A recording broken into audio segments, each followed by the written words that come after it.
President Yoweri Kaguta Museveni asiimye akakiiko akategeka olukungaana lw'amawanga ga Nampawengwa olwa Non-Aligned Movement kw'ossa n'olwa G77 ne China Summits ezaakaggwa ng'akakiiko kano kaakulemberwamu akulira eby'empeereza z'abantu omukyala Lucy Nakyobe ng'ayambibwako Ssaabaminisita Robinah Nabbanja ne Minisita Rukia Isanga Nakadaama. Bano President Museveni abasiimidde ku kabaga k'abategekedde mu maka g'obwa Pulezidenti Entebbe nga yeebazizza Katonda olw'emikisa gy'ayiira eggwanga lyaffe Uganda entakera n'ategeeza nti kino kye kyabayamba okutegeka enkuŋŋaana zino ate ne ziggwa bulungi awatali kutaataaganyizibwa kwonna. Asinzidde eno n'akubiriza akakiiko ka Nakyobe ne bannayuganda bonna okutwaliza awamu okukozesa emikisa egyaleetebwa enkuŋŋaana zino babeeko ettaffaali lye bassa ku nkulaakulana ya nnyaffe Uganda. Omumyuka wa Ssaabaminisita owokusatu Right Honourable Rukia Isanga Nakadaama agamba nti ng'abakulembeze bamalirivu okulaba nga Uganda etunuulirwa ng'ekyokulabirako eri amawanga amalala bwe kituuka kutegeka enkuŋŋaana eziri ku mutendera gw'ensi yonna,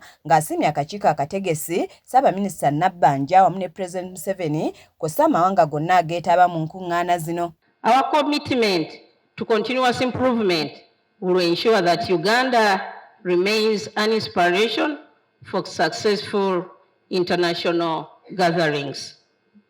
Once again, I thank you all, the members of the organizing committee, for participating and the participating nations, and of course, His Excellency, the President of the Republic of Uganda, and Mama, who was also behind this team. Ye mukyala Nakyobe asiimye President Museveni olw'okubawa omukisa ne bategeka enkuŋŋaana zino ate n'abasiima ng'abategekera akabaga akabeebaza ekiraga nti yasiima byonna bye baakola. To me, this luncheon speaks great volumes of what is on the heart of Mzee and Mama.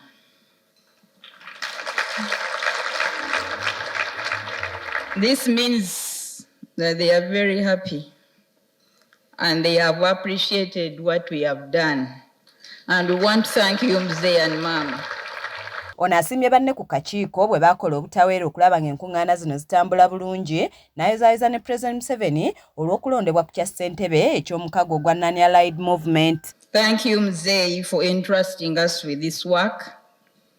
And I want to thank all of you for doing what you ought to have done.